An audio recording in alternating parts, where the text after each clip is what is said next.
evening to you people all across the, I don't know what span we have. This is Globespan, but so I can see all across the globe who are with us this evening as we continue to examine the political, social, economic, and other environment here in Guyana.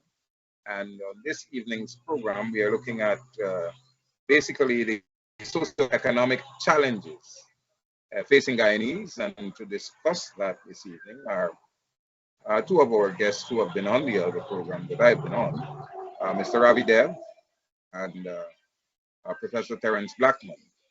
And so, gentlemen, I want to welcome you to this edition of Globespan's continued examination of life and times in Guyana. Thank you. Thank you very much for having me. So we're looking at the socio-economic challenges. The topic itself presumes that there are challenges facing Guyanese socio-economically.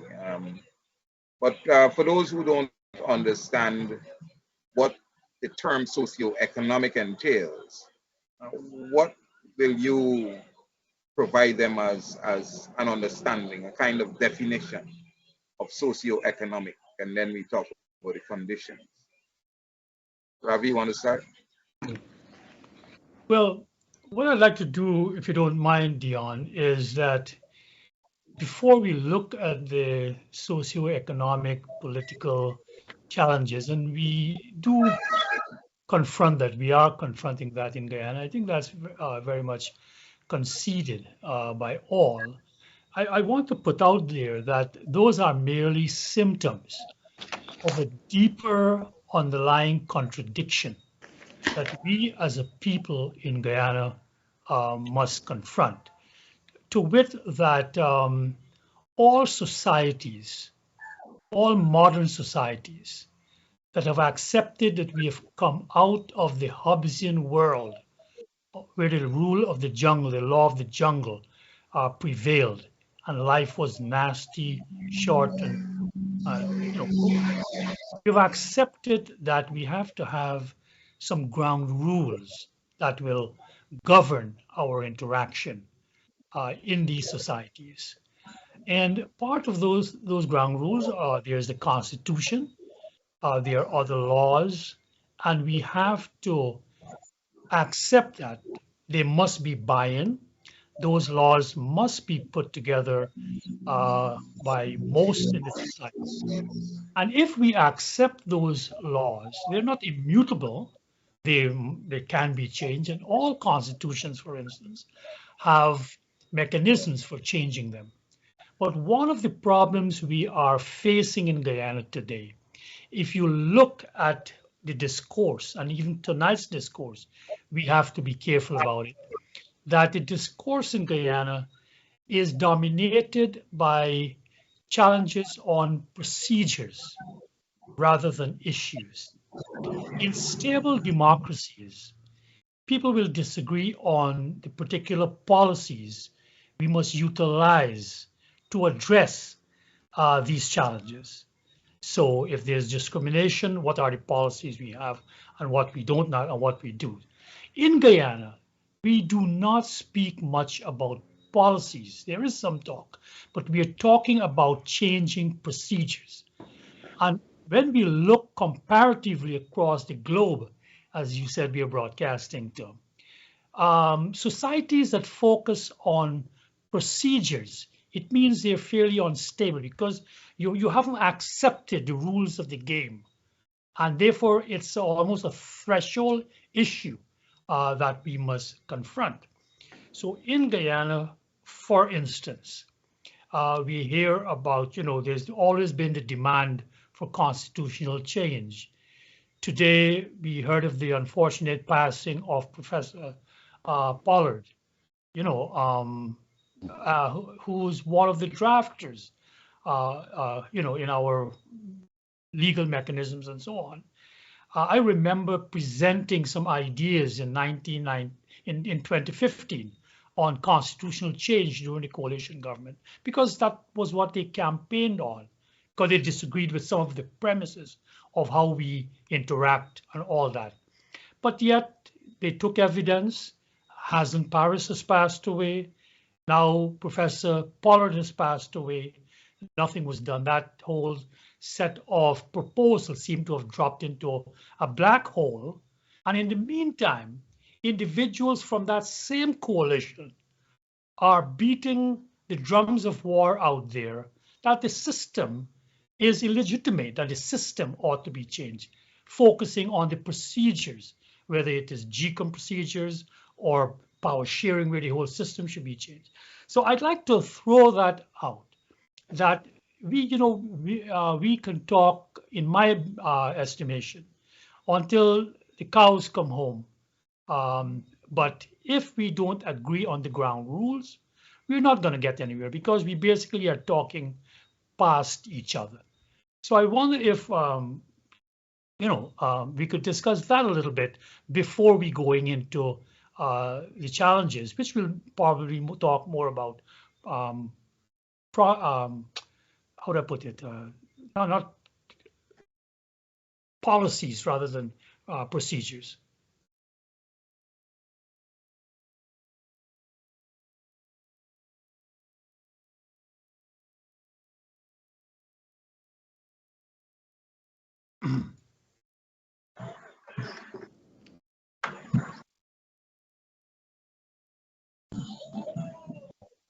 Professor Blackman, I'll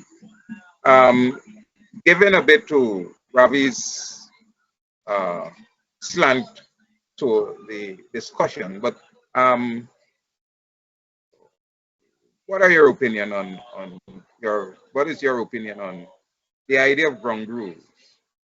Well, certainly, I've listened to Ravi's sort of thesis that, many of the socioeconomic challenges are symptomatic of something deeper, and that deeper sort of place that he locates is the inability of all parties to agree on some ground rules that sort of govern interaction, like agreement on the Constitution, agreement on laws, and so in his view, this leads to a discourse where that is about challenging procedures and not about talking about policy, and in some sense, this procedural focus lends itself to a certain kind of instability, and that we should, in a way, come to some understanding about, matters of,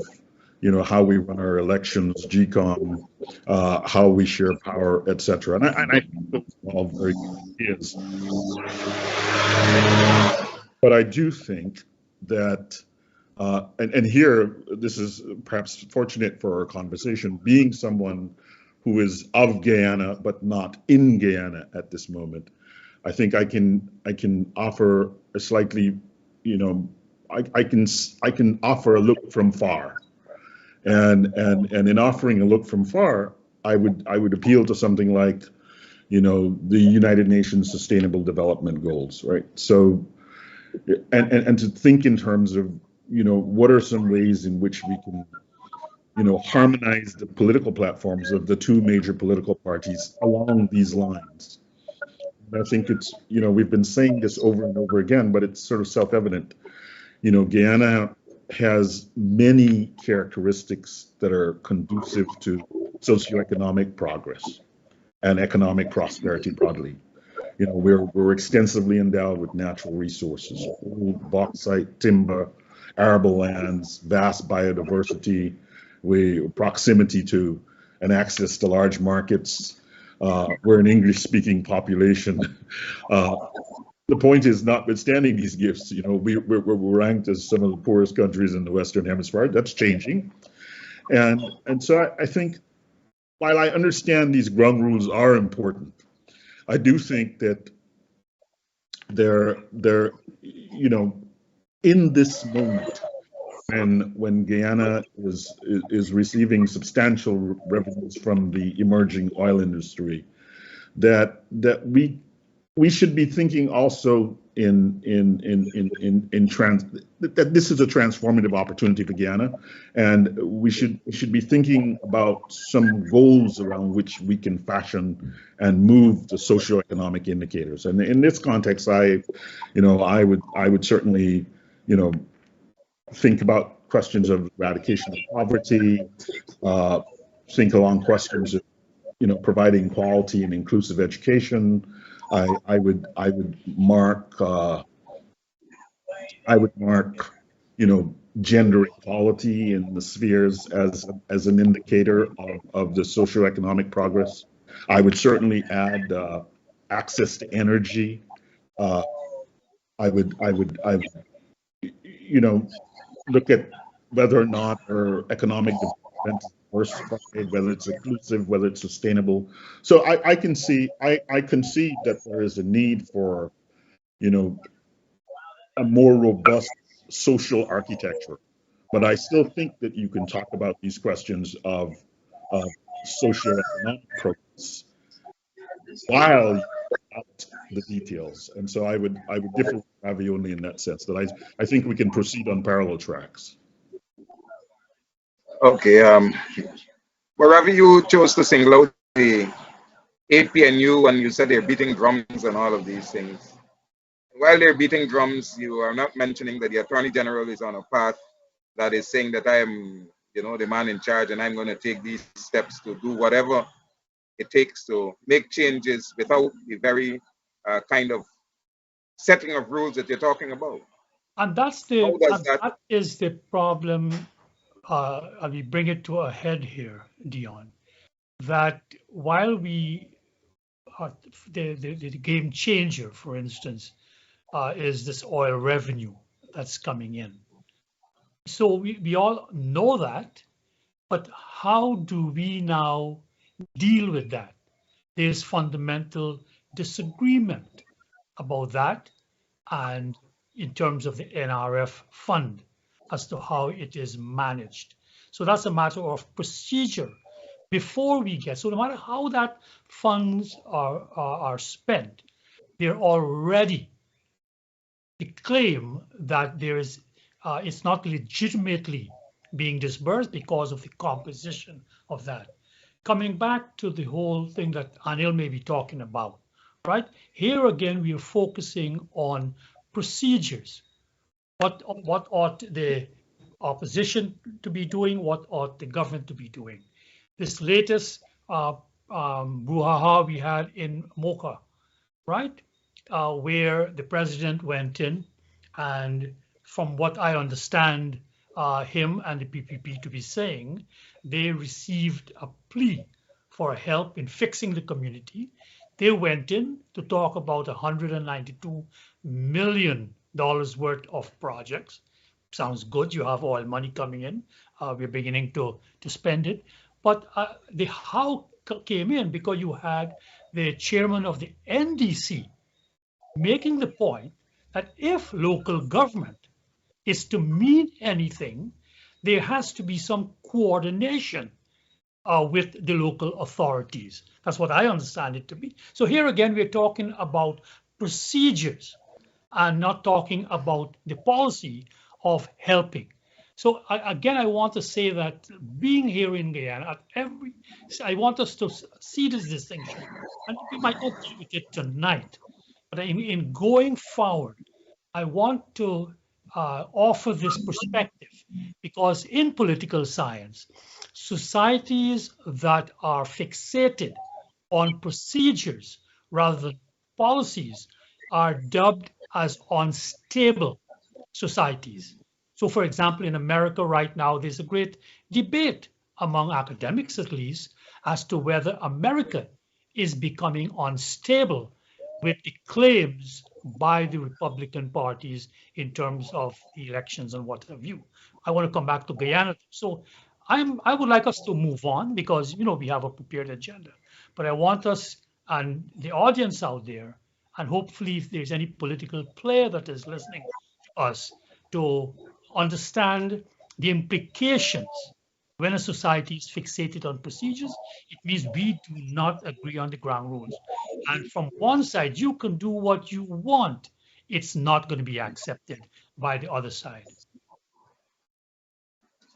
All right, well, Professor Blackman mentioned a few things that he believes. We have not really defined, but sometimes I think there may be ordinary people who might be hearing these terms and may not really have a full comprehension of what they mean. So for us, in terms of socio-economic conditions, what are we really talking about when we talk about socio-economic as a concept? So you see, I prefer to speak in very plain language. So I think everyone understands poverty. Poverty is an indicator of the socioeconomic status of a country. In Guyana, recent World Bank data indicates that 43.4% of the population live on less than $5.50 per person a day. Let's assume that that is correct. That is the situation. If 40% of the people are living on less than $5.50, almost half the population. That is almost half the population, and that will express itself in a whole series of ways. It will express itself in crime. It will express itself in education. It will express itself in a whole series of the interactions that it will express itself in the courts. It will express itself in the political system. It will express itself throughout. And so my view is to say, well, what are some of the things that we can do about poverty?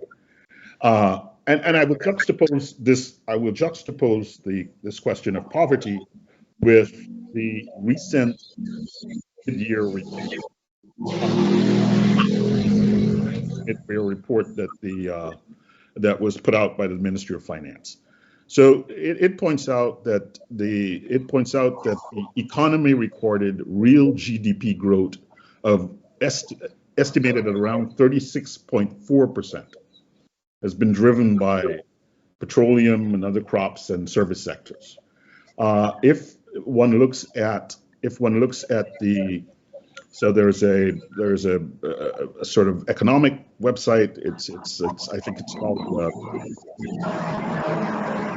and it charts what countries import and export. And if you look at the data for Guyana for 2020,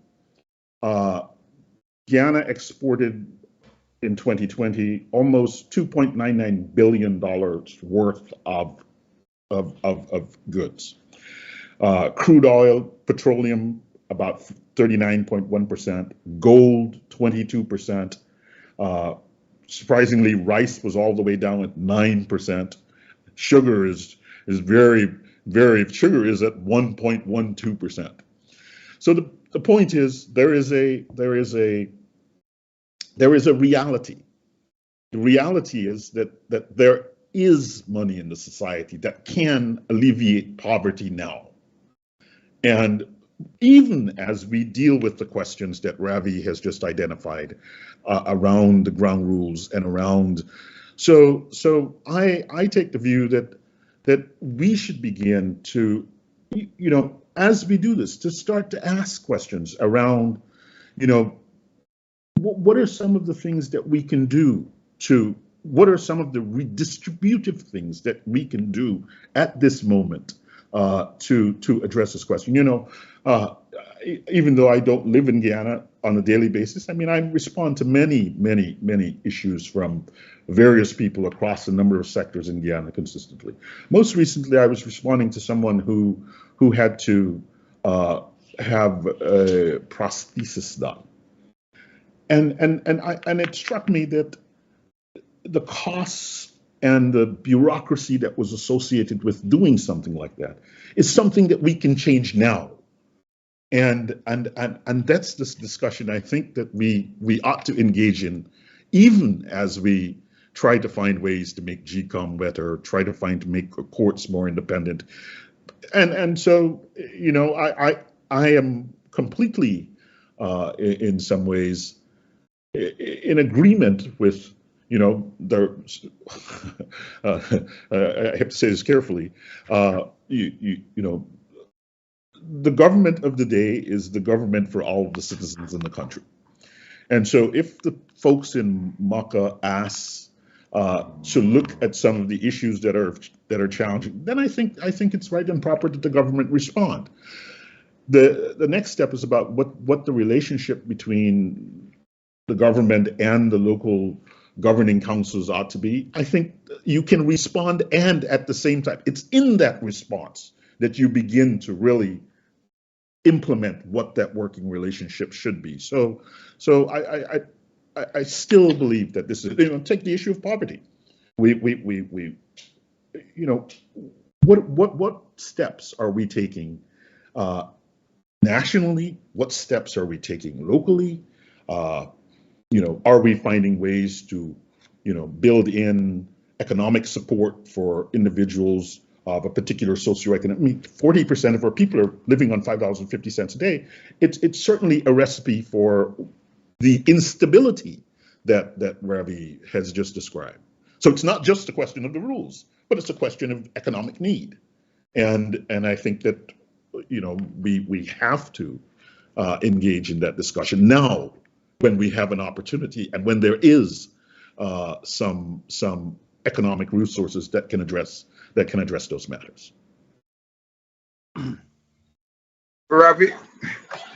Well, let me just say this, you know, socioeconomic, and I agree with Professor Blackman, we should try to move away from jargon, but even jargon comes from a place where they try to define the reality as they saw it. So in terms of socio and economic, the socio aspect refers to the groups in society. So in Guyana, people would disagree vehemently. A lot of people will disagree vehemently with Professor Blackman to just talk about poverty. They will say, well, hey, we have to talk about poverty in the different groups. Is there a differential breakdown between the various groups in Guyana? And that's an important distinction because it drives to a great extent a lot of the discourse on procedures in Guyana, that what procedures are you using to deal with the alleviation of poverty. For instance, and the second point I want to make is that poverty, we can't see it only, you know, in one time frame, with a slice in time. You know, they have the fans, people like Professor Blackman have things like diasynchronic and all kinds of fancy language there, you know, in terms of measuring these things. But very simply, we have to look at poverty through time. So take, for example, when the government was changed in 1992, there was a household income and expenditure survey that measured our living standards and, in a sense, our poverty. And it gave us a baseline. It even broke it down ethnically, which is one of the surprising things. And there was another one done around 1999, another one done around 2006, and that was the last one. And I've made this point already. When you look at those three, in a sense, poverty surveys, things improved between 92 to 99, kept on improving to 2006. And Professor Thomas, Clive Thomas, who had done studies in these matters and who had chaired a program in 1997 with ACDA that talked about the plight of the African Guyanese people in 97. By 1999, when he looked at the data, and in 2006 again, he conceded that the African Guyanese improved marginally better than the Indo-Guyanese poverty rates. And those are the last figures we got in the 2006 ones.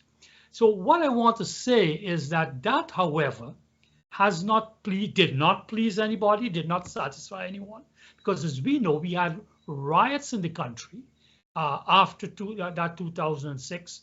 You still had riots ongoing, which were based on this, whether it's perception or reality, that the goods of the society were not being distributed equitably. Today, we have similar cries out there. So when we talk about poverty, I think living in Guyana, we have to disaggregate that poverty, bring out those numbers out there and see how we can get our people to grapple with that, and more importantly, our policy makers to grapple with it. And this is why, for example, the group I have been part of for 30 years has called for what is called an ethnic impact statement. That when the government especially introduces programs, let's say to distribute handouts or to distribute house lots or to distribute land, which has an impact on poverty, it must also concomitantly talk about the ethnic distribution, because that is how it will be evaluated, whether we like it or not. That's the reality of it. So when we say socio-economic, the groups that comprises the socio aspect will always evaluate the economic aspect from their perspective, as they say, the fancy word nowadays, from their lived experience.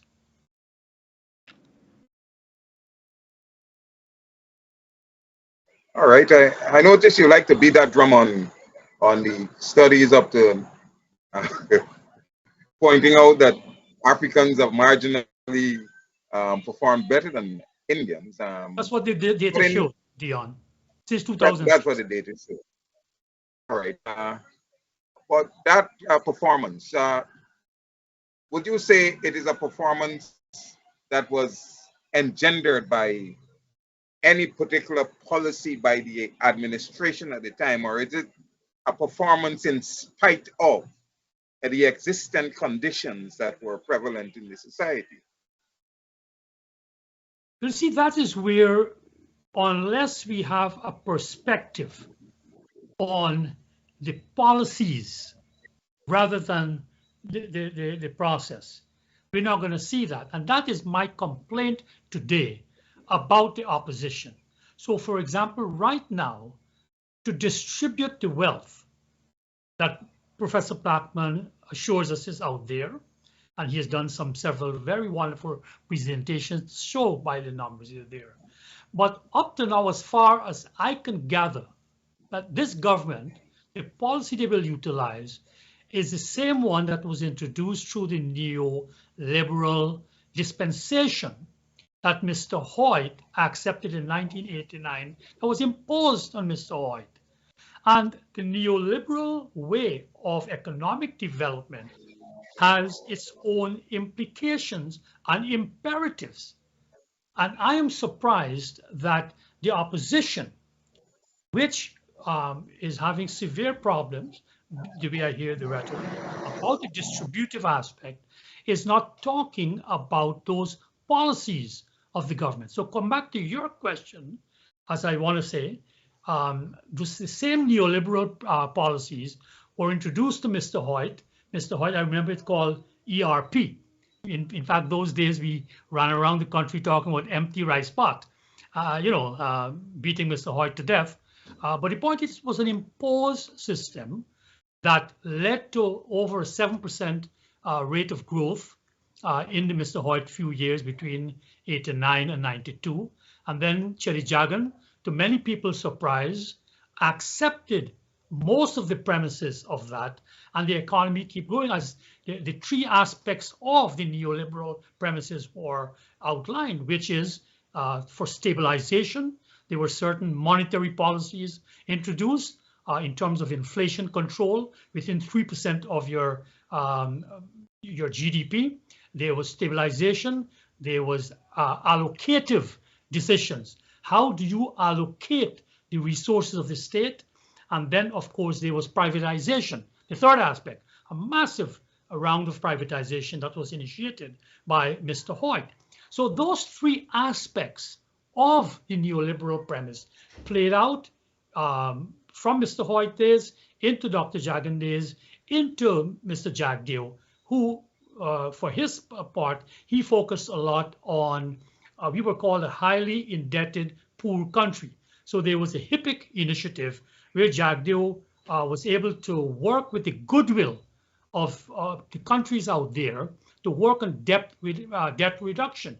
Mr. Hoyt had passed on a 2.1 billion US debt onto the PPP government, and Jagdeo, through the beneficence of the Paris Club, of some other bilateral and multilateral institutions, brought down that debt to manageable quantities where the PPP could now spend more in the social sector, education and health and so on. So to answer your question, if we look at this thing historically, which we always have to, I'm not a Marxist, but we got to look at things historically, we will see that the policies played out in a particular time and space. So, and I'll end on this, I don't want to go on and on, but the point is, during Mr. Hoyt and Dr. Jagan's early interventions, the economy had been suppressed. And in economics, there's something called a production possibility frontier. It had been suppressed. So for example, when Mr. Hoyt opened up sugar to bucketate, opened up rice, got rid of the controls that Mr. Burnham had introduced, those things rose to their production frontier without much prompting. Meaning people went back into rice, cane cutters start cutting more rice, so you had increase in production there. So I want to say, so come back to whether it was involuntary or voluntary. It was an imposed program which led to positive results.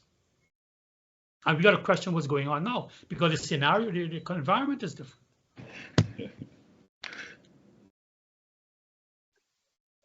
Dr. Blackman, you mentioned that if the people of Moko have asked for assistance, that, you know, everyone should agree that if the assistance is coming, that there should be no issue in relation to that.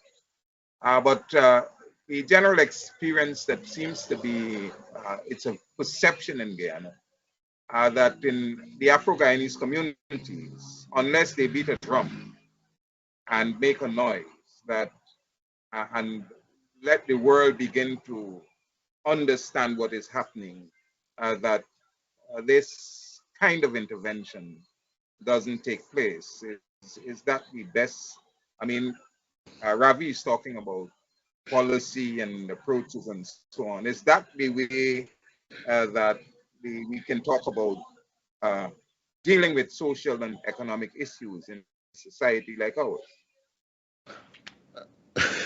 So first, let me say that I am not here as a defender of the neoliberal interests.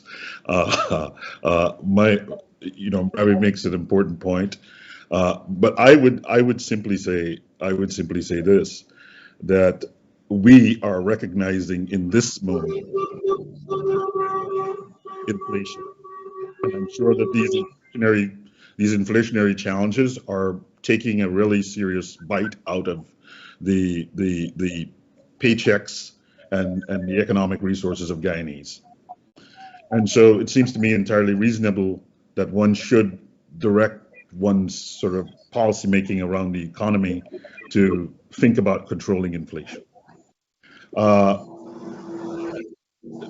Thrive in a stable environment, and so I think that a certain kind of stability of the currency, something that minimizes volatility, that again sort of hurts poor people, is not necessarily a bad idea. And finally, I think that, you know, private enterprise is something that we have not, I think, adopted the right approach to. And I would say this in various communities, there are different levels of embrace of entrepreneurship and private enterprise. And I think that this is something that in the current world, particularly in this moment for Guyana, that I think that we ought to be encouraging. So I'm not defending neoliberalism, but I'm simply pointing out that these tenets that were just recently espoused, as he rightly noted, they had a good outcome. So there is something to be said for for some robust and rigorous management of the economy. So now to address the question of, I mean, look, I think everyone in Guyana is a citizen, and citizens pay taxes, and they have a right to expect that the services that are provided to their community are just like every other community.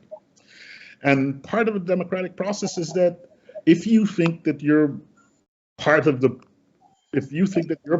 society is not being provided with the goods that it needs and it should have, and it's being treated in a differential manner, then I think that is completely normal and appropriate. This is what is done all across the world to say to the people who are in power that we need you to take a look at what's happening here. You know, I think your question is, and I understand, and I have to be careful about how I say this. What you're essentially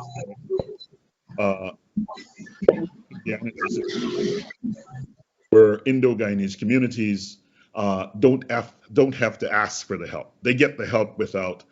And Afro-Guyanese communities are allowed to deteriorate until it gets to a boiling point, and then they have to scream and ask for the help. And I would want to kind of have a more nuanced view of that. I would want to say that this lens is an appropriate lens to think about, but there are other lenses through which we can view this process. And you know, I want to go back to you know, Ravi's ethnic audit. I think if you want to turn the lens in a different direction, so we should be asking about the ethnic audit around 40% of the economy petroleum. We should be asking about ethnic audits for the exploitation of gold as a resource. We should be asking about ethnic audits for the participation in the rice industry. We should be asking about ethnic audits for the participation in the sugar industry. So I think these questions of ethnic audits often they're focused on sector A or sector B, but if you are going to do it, you have to do it across the entire society because they're all, I mean, everyone who's born in Guyana is a Guyanese, and they should have an opportunity to participate in the patrimony. And yes, it should be fair, but that's the way a democracy works. It's a contentious thing, and people have to their representatives ought to be articulating on their behalf, on the behalf of the communities that they represent. And so even in this case, I mean, I say this from far away, the representatives of Maka should have been petitioning the government rather than having, you know, some of the people who are represented saying, you know, you're not representing me effectively. I think I can say that in a completely normal way. I know that it is often, you know, it's often difficult to perceive it as such, and the sense is that there is this sort of overwhelming way in which business is done that can't be changed. But I'm a firm believer in agency of individuals, and I think that people ought to stand up for their community, and that's an appropriate thing to do. I mean, we're talking in this discussion about standing up for communities, and so we have to say to people who stand up for their communities that is the thing. Ravi, do you get a sense that in terms of dealing with African communities, that they have to beat a drum to get the attention that they deserve? Well, you see, that is where, because of the opacity, the opaqueness of the government's dealings, we will have to listen to those accusations. And what happens in these cases is that one speaks within echo chambers. So the convinced become more convinced, and the non-convinced, remain, I guess, skeptics. And that is what is happening in Guyana today. In almost every sector. Every day I wake up, I look at the newspapers, I listen, I'm here, you get phone calls, Even though I'm retired, people still feel Ravidev, may be able to quote unquote do something, and I get calls. So that is the perspective from which it is viewed in terms of this discrimination against African Guyanese. That is how it is seen. Now, let us say, in my case, because of the lack of information, I can only deal with anecdotally. I am on the west coast of Demerara. I'm in Ifla. My village, after the '64 riots, was segregated. So we have 5 sections, and 99% of African Iflatians, if you want to call it that, live in the Kashba section, where I used to live adjoining it. I am now in another section, having come back to where my father got his house. The point is, though, that what I can observe, I come from a section called Iflat Pasture. And the roads in Iflat Pasture, I'll give an example, was constructed in 1964. Proper roads, first time was built. I, as a little boy, helped to dig the shoulders, and all that got a little bit of a pocket piece, a freck, as we said, back there in 1964. It is only today, what is it, 64 years later, or whatever number of years later, this year they're fixing back the roads of Iflat Pasture, which is 99% Indian. The Kashba section had been fixed, the roads, at least 3 times since 1992. So when I look at that, I feel, and we have a very young, vibrant representative there, a young gal named Tandy McAllister, James' niece, who maybe can be asked if you want to doubt what I'm saying. I also live near Denamstil, where I have to pass and going to Georgetown. Since 1992, Denamstil has gotten its roads fixed. There was a trade school that was constructed, a community center, a primary school, the water treatment plant, the first one in our section of West Coast, was done there. So, looking at those objective factors, I could say there's been no discrimination against Denamstil. But I don't want to extrapolate my anecdotal evidence into national pronouncements. It would be unfair and unscientific, and I'm not going to do it. So again, I want to plead that there must be these announcements as to how these goods are distributed. Yeah, but Ravi, have those while we make those, pull those little, use those as examples, I can say that, look, the same Denamstil that you're talking about, their development is up to maybe a third of the village, or less than a third. That the productive section of the village, which is the farmlands and so on, that there are no roads, that they practically have to trudge through mud to get to there. And if you go to the next village of Hague, and you can go all the way to the Conservancy, where there is a well-developed a road that leads right down to the Conservancy, paved road and so on. So, I mean, we can always make those comparisons, but That's how right. does it, right? No, but, I mean, does it really? Can I jump in here? As someone sitting for, I mean, do you see the discussion that we're having at this moment, right? We're having the following discussion. The government of Guyana, so here's the thesis. The government of Guyana, as part of its policy making, has decided to pave the roads more effectively in Indo-Guyanese communities rather than in Afro-Guyanese. I mean, that's the thesis. Now, you see, you can't, I think in Guyana's 53 years old, right?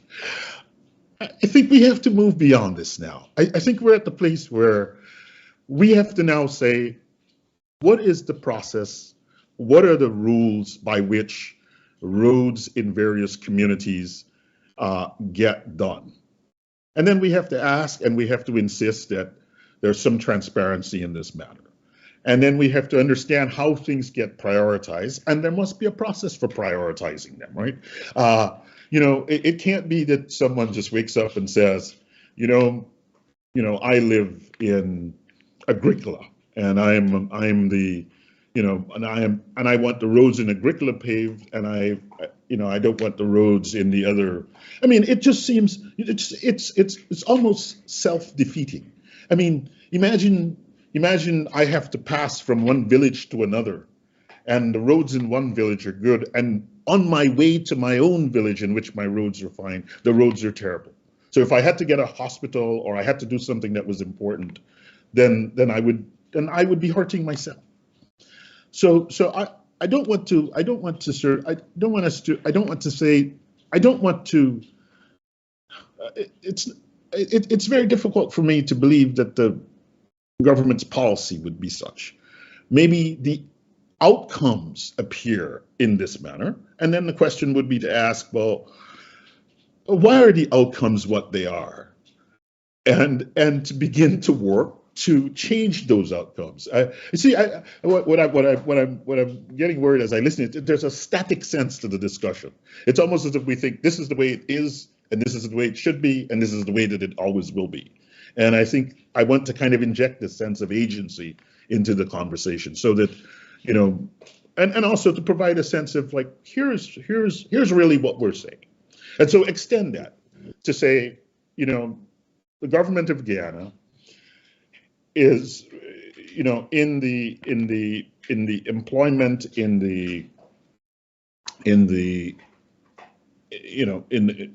let's say people have to get permits to go into the interior to mine for gold, etc. The argument someone might make is that the government of Guyana is being discriminatory in the issuance of permits. They're issuing permits to one group.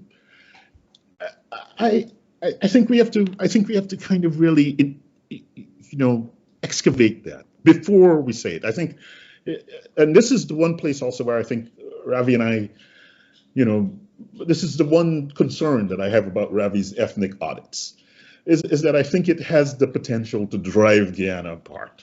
I think we have to be able to have a conversation, but we have to be very careful about how that conversation emerges, because we can end up in this prophecy that Ravi just, where we are essentially living in camps and moving from one camp to another on really terrible roads. So, I think we want to be clear about, what is actually happening. Take the road issue specifically and say, how are roads, I mean, my father is a land surveyor, and many years ago there was something called the Upper Mazaruni Road Development Project, and he worked on that for many years. And so I traveled to many parts where they're building roads across Guyana. It was a road development project. So there must be some document that says this is a Guyana road development project, and here are the priorities, and here's what we're doing today, and here's what we're doing tomorrow, etc. And I would say that we start with that document before we decide that it is the government's policy to. I mean, maybe that is true, but I think that one has to have real evidence to say that in some sort of public sense, in some serious public sense. But again, I think that's an excellent. I preface my remarks go ahead, Doc. saying that I'm sitting far away, but I've seen this closely. And to Ravi's point, I grew up in Festival City. Recently, I was part of which I noted Ravi criticized in the newspaper. I was part of the Carifesta 50th anniversary. So the roads in Festival City have been exactly the same way that they were 50 years ago. And, the people in Festival City have a right to ask that those roads, they damage your cars. Whenever it rains, it's completely flooded out. People have to go to work, water up to their knees. This is socioeconomic development that we can do now for everyone.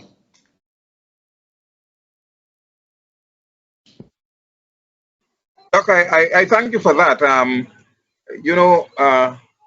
This business of disclosure in terms of the national agenda is pretty important, because when you have in Parliament, for instance, a Minister of Public Infrastructure, being asked by one of his own colleagues, what are the what are the plans for development of roads across the country, and if he can begin itemize where this kind of work will take place. And he responds to the point that he's saying, I cannot disclose because it will not be good for the ethnic, you understand, perception and you know, the kind of uh, relations in the country. Then you understand the kind of position that we're talking about. So things are hidden. You only see things done, and then you have to make your own conclusions because there is no transparency and that kind of thing. I don't know if Ravi wants to speak to that. You see, Dion, you know, it's like I'll be going on ad nauseum. You see, Kant had a famous thing to say: when you ought to do something, that you can do it. You know, ought implies can. And for my coming back to Guyana and living at a grassroots level for 30 odd years, right? After my big, my excursion into the suburbs of northern New Jersey, right? What I found out is that you can speak rationally to people, that this is what ought to be done. But they will respond to you not rationally, but in their minds reasonably. That man Ravi, how come this na so or done so? Reasonably is different from rationally. That reasonably implies a certain moral standpoint. That ought, not just ought to be rational, that you give it 5, 10, 15, 20. It ought to have some kind of moral implication as to what is right, what is just. And so therefore it becomes a much more complicated question as to what governments ought to do. Take, for example, Mr. Burnham.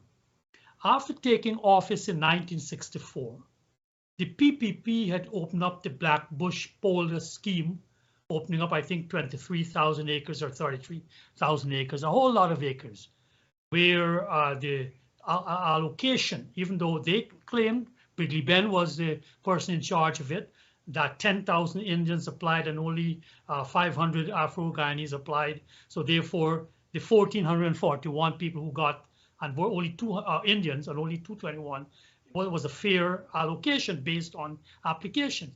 But it didn't cut any ice. And it reverberated in the Afro-Guyanese community. Rationally, Guyana has a comparative advantage in agriculture. It was the British who would come and said we ought to open up more lands for rice. It made sense rationally. But in terms of reasonably, with the impact that it would have, the government, in not taking cognizance of it, had a great backlash. And it played a great role in the polarization of the 1961 elections, when the PPP was dubbed a coolie government, a coolie rice government, and what have you. It played a great role, and it has never come off. When Mr. Burnham took office, he intervened directly into the rice industry. So right in the there's 4 sections of Black Bush Polder. In Maibikuri, he took some of those lands and allocated to African Guyanese. Hopefully they were farmers. In fact, it was dubbed Zambia. So even today, there's a section of Maibikuri, I think it's Maibikuri South, that is called Zambia. And it is still 100% almost African Guyanese. Mr. Burnham then opened up the MMA, where I think it was over 55,000 acres. And in the allocation of the expanded lands in the MMA, over half of those lands were allocated and leased to African Guyanese farmers, right? Then he opened up new mills. He got into milling. He controlled the price of paddy, and he bought all paddy. And then in these mills that he constructed, he then exported it. Indians complained that the price of paddy was too low, and you're putting all of the profits that is now gained from exporting the rice into other industries where African Guyanese were hired. All of those mills, in fact, the Chancellor of UG, J.E. Green, wrote a very famous paper to show that the allocation in Mr. Burnham's 64 to 68 budget from Dr. Jagan's 54% allocated to agriculture, it dropped to about 20%. And even on the 20% was for those mills which hired African Guyanese both to construct and to run. The point I want to make, here we are 60 years later. When we look at poverty, and Professor Blackman talked about rice and the sharing of rice, Mr. Burnham, in my estimation, tried to rectify that and reallocate the production of rice in Guyana through the various methods he introduced. Overall, it failed because rice, was crushed, and by 1992 had fallen to 1/4 of what it used to produce. But be as it may, he tried. I am saying if we start, let's take that one that Professor Blackman mentioned, rice. If we want to get a fair, if you want to call it that, allocation of the production of rice, we have to look also historically as to what happened. Why was the failure? Why was there the failure of Mr. Burnham's bold attempt to rectify the cultivation in rice? And just to take Den Amstel versus Hague, let us look when Hague's road was just as bad as Den Amstel. What was the production from Hague versus Den Amstel? The point I want to make is this: we have to look as we intervene. I am saying we cannot intervene based on neoliberal principles, hoping that all boats will rise. That's the whole principle of the neoliberal paradigm. We push in the money, we make investments, and the rising tide will lift all boats. It ain't gonna happen like that in Guyana for historical and other reasons. And if we ignore that, we are gonna run into the same problem. And unfortunately, I ain't gonna be here 20 years from now, but 20 years from now, 3 other fellas, Guyanese, will be arguing and talking about the same thing. It's not going to happen because of the will of because let's take for instance prior to 2015, before the APNU government came into power, the PPP administration had been receiving monies from the CDB and so on to do a number of agricultural projects. And in fact, on their way out, they had a rural agriculture development project design that was focused on not African communities, but that project was under the APNU, redesigned to focus on Amoka, Buxton, BV, and Ithaca. And so a lot of injections were put into reinvigorating the agricultural sector in these communities. Buxton, if you have been looking, has become a model for the idea that, well, look, it is possible that there can be a revival of agriculture in the Black community. Now, since the PPP has, there was a lot of training for people.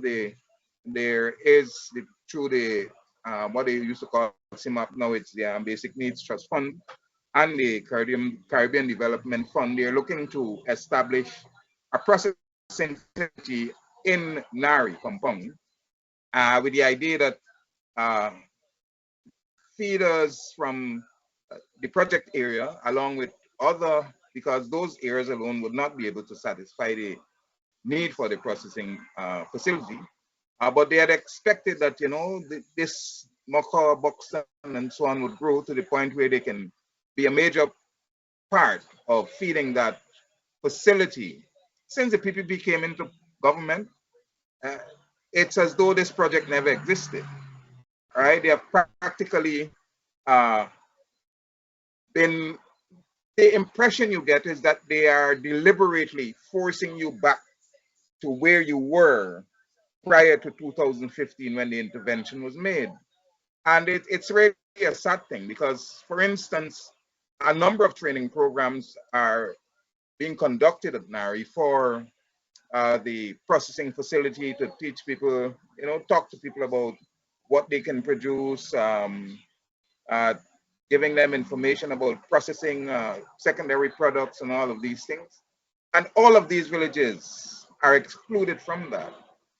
One agent of the institution tried to get, because he knew I was integrally involved in the Buxton project, asked, how is it that you were not at these sessions? And he got me to go to one. And when I got there, I saw the composition of the attendance. And then the subsequent session that I should have attended, he called, he said, man, I haven't seen you. Why is it? Didn't you put on your name and so on? I said, yes, I did. The guy at the back registered my name, this and that, and all of that. And then I was never invited again. People from Buxton and Moko and so on are not invited. And then you see canals in Moko being filled to flood the land and all these things. And then you wonder what is the agenda for the Black community and their progress and development. It's a deliberate act, it seems, to basically erode development that had started. It's a perception, but on the ground, people have a lot of stuff in the back dam, but to get it out to because the dams used to be graded to facilitate ingress and egress. We don't have paved roads going down, but at least the trenches were maintained and so on. And these things have all gone. And is it wrong for us to assume that we are targeted for a retrograde kind of development? Any of you can respond. I see. As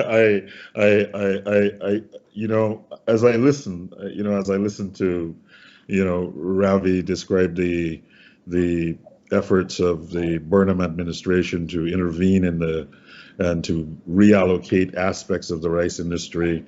I listen to you talk about the ways in which some projects that were aimed at strengthening the parts of the Afro-Guyanese community and the agriculture sector have been diminished. It seems to me that this is a game that we've been playing all the time. And we're at a moment, I think, and maybe that's my function, just to say to people, we are at a moment where we can no longer play these games. So I think we have to start and ask the question. Is there a deliberate policy on the part of the government to discriminate, disenfranchise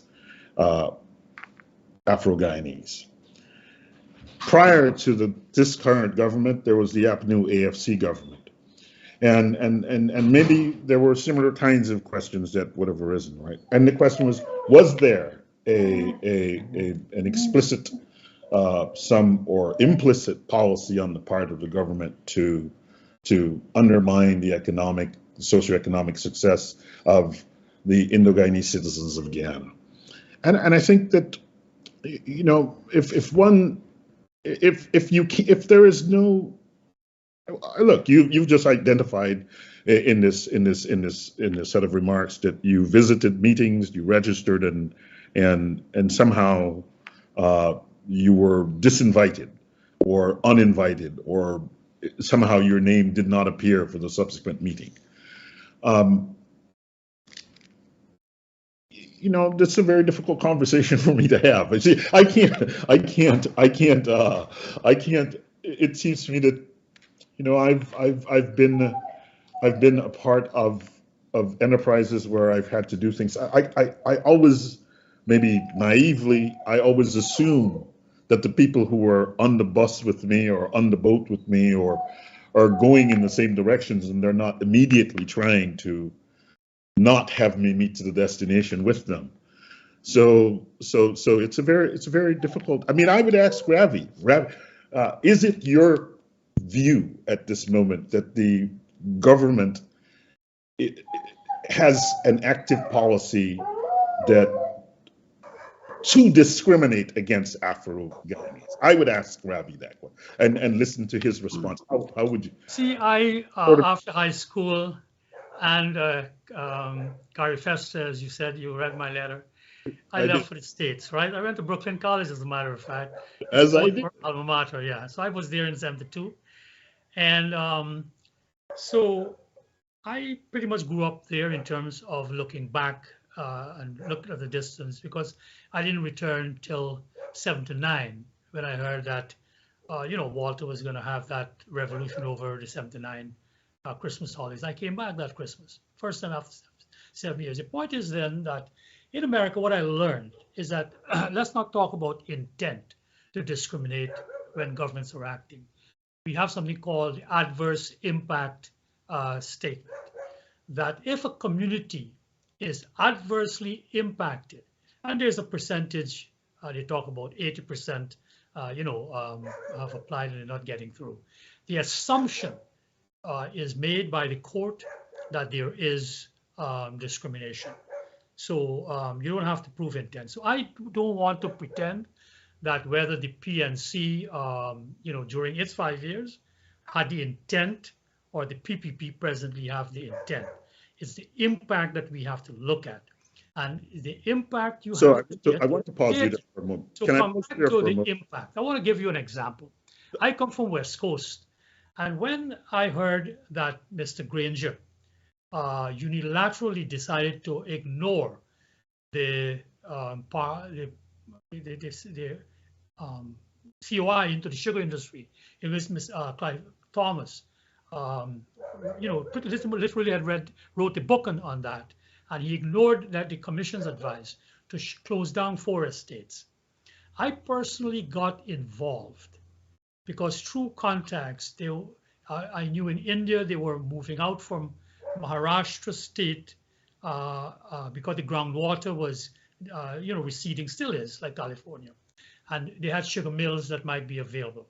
Got in touch with an individual who would run the sugar plant over in Maharashtra. And I felt it was a system good for Guyana, where workers became farmers, individuals who would market sugar, own the factory, and you had an intermediate corporation to do the transportation and fertilizers and so on and so forth. I contacted Mr. Granger because, to be very clear about it, in the previous 5 years, I had pushed for there to be a coalition to get into government, because I believe there need to be the politics of in and out.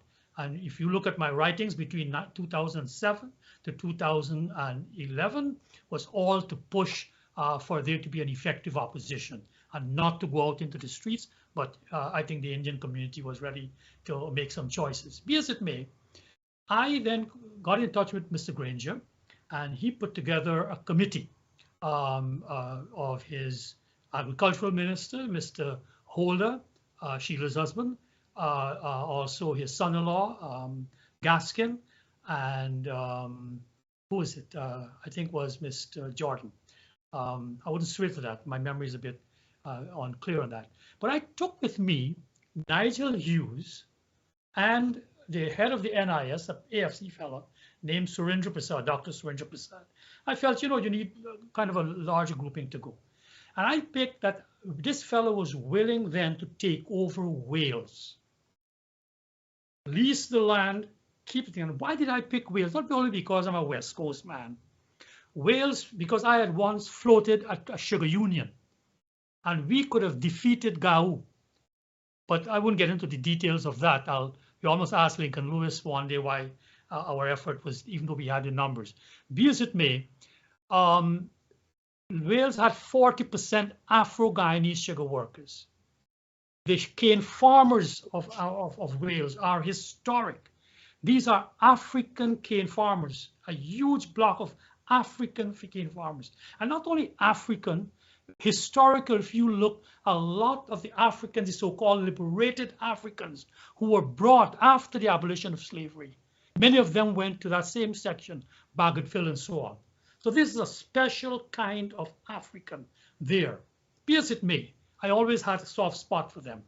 Be as it may, we presented our plan and it was rejected outright, no reason given. Get me? They will sell it. The plant went down, it deteriorated because we are living in the tropics. It's not like when I had my lawn in Teaneck, New Jersey. The grass grows, trees grows in 6 months. Be as it may, I want to say that I could point to that as a kind of discriminatory, process, and where they shot themselves in the foot. Coming back to the RAID program, I followed that intensely because I always felt, and we have called for affirmative action for African Guyanese because of historical discrimination going back to slavery, to get back into agriculture, get back into the land with a commercially viable crop. Unfortunately for them, ground provision wasn't a commercial crop like rice was back in the day. We can't go backwards. Mr. Burnham tried. But I thought RAID was a good affirmative action program for those 4 African-dominated villages. I wrote about that during that time, and I would be interested to know what has happened. In fact, I used to ask, a part of the equipment that was bought was supposed to remain with the villages. So Dion, I'm going to ask you, what happened to all the equipment? Is that still there for the people to use? I don't know, but I'm saying if unless Well, we the bring equipment, things out in the open, we'll never know. Go on, sorry. no, none of the equipment is in any of the communities. In What happened to fact, them? all of the monies that were left from the project, the current government took it and bought tractors and so on and took them to Amerindian communities. All right. And there should have been an excavator, a tractor with plow and everything, and there should have been a A pump. bulldozer The to, one that was done at Mocha, a pump. right, right. Well, there was a pump done at What happened to them? Brush Dam, one at Lusikna. Those pumps are working, Working right? okay. Those are, yes, they're still working, but the equipment, we don't have any of those. None of the communities. You never tracked them down, man? If we ever, they the NDIA was in control of the, look, it's a long story, but the fact is they're not with the community. We don't have control of them, and we don't know when and where they are and how they're being used. All right? So that's the current situation. But, but these are things that realities that we face. I want to point to another thing. You talked a lot about the ERP and so on, and Dr. Jagan's following up on Hoyt's ERP's program and so on. But part of the structural adjustment for that was some, and you would know better than me, that you pay university fees, I think one of those, and then also there was the keeping down of the raising of salaries within the public sector and so on. Even the private sector also, you saw that they followed the trend of the public sector in keeping workers' salaries down, even to the point that last year the private sector had to come out publicly to denounce the government for not signing an agreement to increase the minimum wage of the private sector workers when the chairman of the private sector commission said that they understand the suffering of people. They don't have a problem with ensuring that their workers receive better wages and so on. But this continued suppression of the salaries of people in the public sector. And the argument is that it's predominantly Afro-Guyanese in the sector. And so the conclusion is that there is a deliberate attempt at suppressing the economic advancement of the Afro-Guyanese. Is that policy, I don't know, still, it's being evident that it's part of the government current policy, but it is part of the neoliberal impositions that you spoke about. Is it still in vogue? But that is where, Leon, we have to look at it. I wrote a piece this last week that got wide circulation in terms of the hierarchies of power that still control all of us, the hierarchies of race, the hierarchies of culture, and the hierarchies of economics in terms of the neoliberal paradigm, which still enmeshes. So to come back to that, for example, Mr. Hoyt was forced to, people don't understand the pressure, because when I was 5 years in the opposition, I conducted long conversations with Mr. Hoyt. He and I got along famously because we both like detective books, we both like reading, and we used to carry on for hours and hours and hours. The point is that he had to fire almost 2,000 public service workers because a key tenet of the neoliberal paradigm is called the night watchman state. The state should be very, very small just to be like a night watchman, where things go on and the business people control it. And it's a night watchman state. So that was instituted in Guyana. Interestingly enough, it was Dr. Jagan who took on the IMF and refused to cut back further public service. But Mr. Hoyt, in a sense, bit the bullet, drank the poison for that. So it comes back that these are part of that neoliberal paradigm, that there must be a very miniaturized public sector. Now, this is where, again, if we don't understand our local nuances, the burden then falls inordinately on a particular ethnic group. So their lived experience is that, look, I catch in my tail. You understand? And what do you tell them? What do you tell them? You understand? Bear your chafe is because Baker out in Treasury Secretary Baker, whoever, sold all of these debts to people who want their pound of flesh. So as to whether it is still there, Dion, this is where we need these surveys. We need to understand the policy. And this is, again, I write it, my frustration with the opposition in not talking about what is there, about what is their economic and social framework. Get me? You can cuss down Mr. Burnham and Dr. Jagan till, again, the cows come home, that their policy was wrong, but at least they had a policy, and then you could judge their actions for them. Nowadays, I don't even hear the word working class. I live in Iflat here. You understand? With cane cutters, people getting $2,000 a day, Dion. What can you do with $5 a day? Is it $5? No, it's $10, boy. Get me, I can't come. But what do you do with that in Guyana today? When one single avocado my wife brought home and says $1,000. I happen to like avocado. $1,000 for a single. So anyhow, as to whether it's there, Dion, to answer your question, and I'd like Professor Blackman to come in. This is a real thing, Professor, not thing as to what ought to be. We got to get on the ground for this. Well, I hear you, and so I'll say 2 points. In my preparation for our conversation this evening, this was one of the points that I wanted to cite as something that we could view as an indicator for socioeconomic development. Employment in safe environments with livable wages.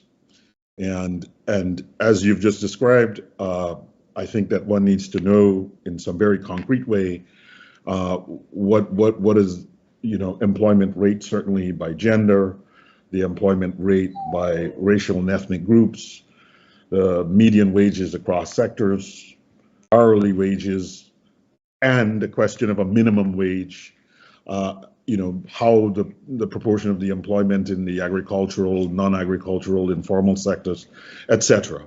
And so I think that, again, is something that is very concrete, that if one were to, at minimum, describe the situation that currently exists, and then it provides a platform for action in this direction that can be parallel to the conversation about the ground rules.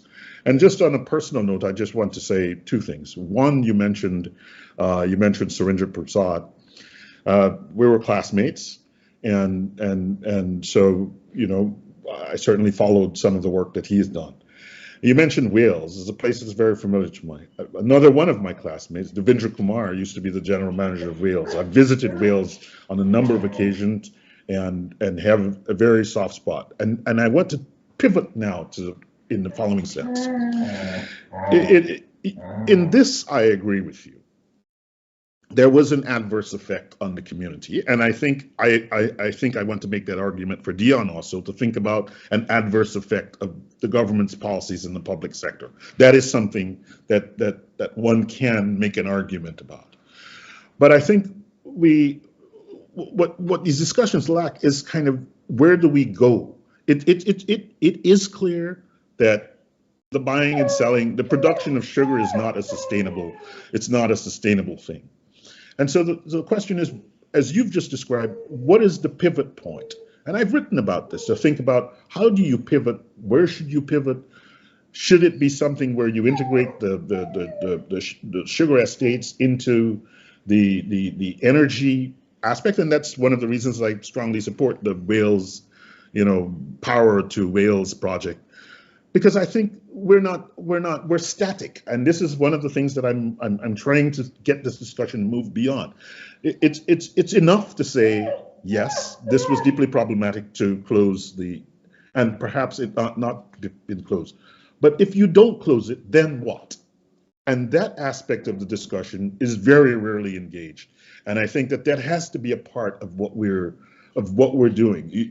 We can't just pivot to, it's had an adverse effect on a particular ethnic or racial group, and end the discussion there. The question is, what do you do at Wales? How do you revitalize? How do you ensure that there's good employment rates, folks are employed, that the median wages are high, that the hourly wages are high? What are they doing there? What is the productive intent that moves it along? And I think that's part of the conversation that we have to have, and sometimes I think we get stuck, and I'm trying to get us unstuck, and maybe we have to have these data points in order to say where we are, and I'm completely in agreement with that. But as we look for the data points, we have to also be thinking about, where are we going? What are we trying to do? What are we trying to do at the, Sugar Estates at Wales, at IFLUT, at Rose Hall? What are we trying to do? What is the plan? And I think that unless we have some consensus around, we're always going to be backward looking, claiming that, as I said in one earlier conversation, so two poor men, arguing with each other about who's more poor and who caused their poverty, rather than thinking about how we escape this trap of poverty. And, that certainly has to do with some of the issues of cohesion that you talked about, but I still think that we have to have a serious intent in that regard. But let me jump in here, Professor Blackman. You see, this is where, again, we need these things to be out in the open. Two things, I'll talk about Wales and I'll talk about RAID. First of all, RAID, Wales was not just to continue with sugar. The fellow from Maharashtra sugar, they have a guaranteed price. Government of India has a price for sugar.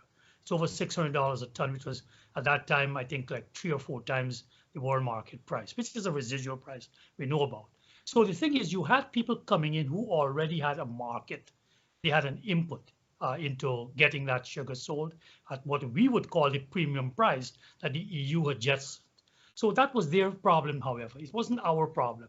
They were going to market the sugar, and they had their contacts, they had their people to do it and things. So we didn't just look back. The other end of Wales is what Dion talks about, is about RAID and the affirmative action program for the 4 African villages. The way I understood it, as Dion alluded to, it was an integrated program where certain crops were supposed to be identified to give African Guyanese crops that were now going to be marketed to make profits, where you make money, to process it, to add value to it. And so at long last, you could have these very traditional African villages showing and giving a demonstrator effect that, yes, we can make a living and nobody going to come and flood our fields, you know, like the old master did back in the day. So that would be one of the ways to go, that the lands that we have, which were carved out of mangrove swamps, these are these are the most highly irrigated and drained land on planet Earth, what the Dutch created. You show me anywhere where there is as much water, especially on the climate change. And we are now going to turn it over into housing and all kinds of God knows what.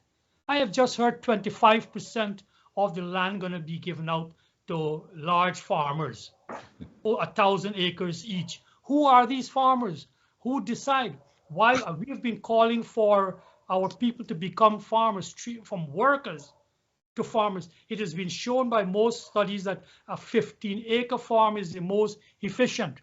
Why can't you get them? And in later maybe they could have transitioned, as with the RAID program, into other crops.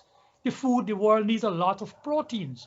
Soya isn't the only protein. I could go on and on, but what I am saying is that it's the opacity of the decision making that needs some sunlight, and part of that sunlight, we must look at the ethnic impact, because that's the day-to-day reality in Guyana. That's how it will be seen. Like Dion is saying, that it was what's happening to those 4 villages, and what happened, it was discrimination against African Guyanese.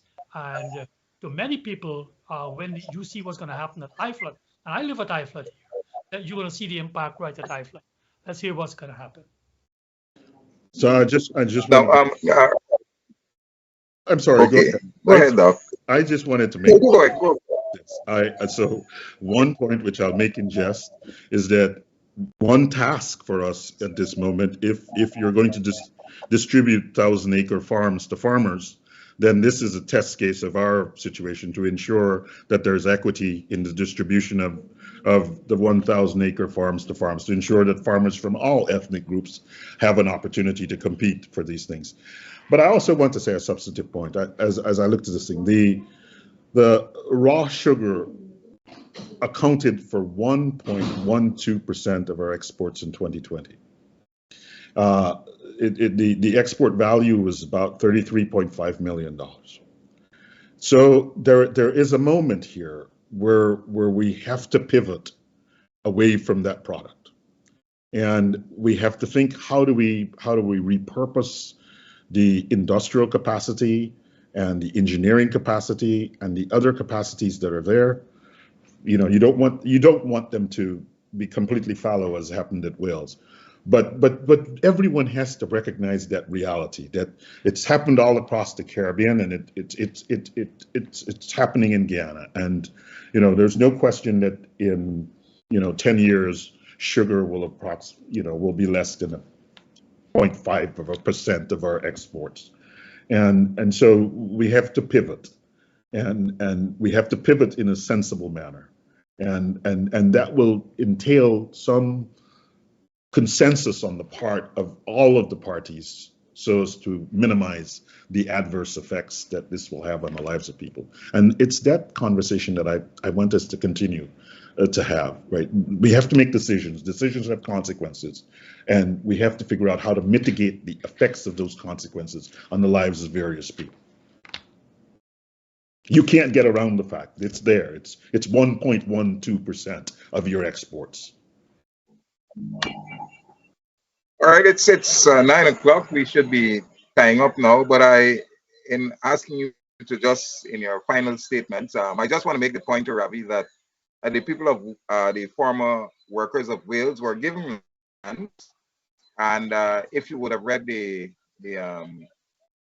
recent report coming out of that area, is that the government has broken down all the bridges and all of the infrastructure that would allow them to access the land, because they took them to court to repossess the land. The court denied them the power to, and now they are preventing the people from accessing the land by destroying the infrastructure that would grant them access.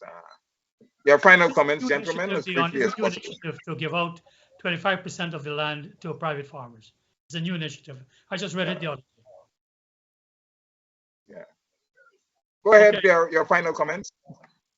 So if you'll give me first, I suppose I'll go back to where I started. I mean, I think that, you know, we have an opportunity, and this opportunity is not one that comes to countries all across the globe, and we would do well to you know, understand that we've been bestowed with sort of bountiful gifts of nature, and there's no reason that we should be ranked among the poorest countries in the hemisphere, and we need to have some consensus for moving forward that harmonizes the interests and concerns of the two major ethnic groups in Guyana. There's no way around this.